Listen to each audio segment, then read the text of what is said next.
Now look at these are awesome. One of my subscribers got in touch with me and she said, I make these fenders for canal boats and so on. She said, I've been thinking of toying with the idea of making smaller ones for inflatable boats, so to help keep them off the mooring, look, just to help protect from damage from the bank. How cool is that? Thank you, Carol.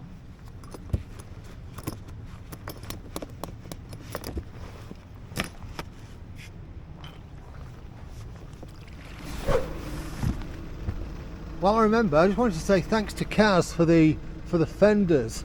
The footage in the video didn't necessarily show it, but we did pull up at George's Field so I could get out and go to the loo, dropped them into the water, and they worked really well there. Used them again here when we pulled up back at Neighbourne Lock, and yeah, they work really well, so nice job, Kaz.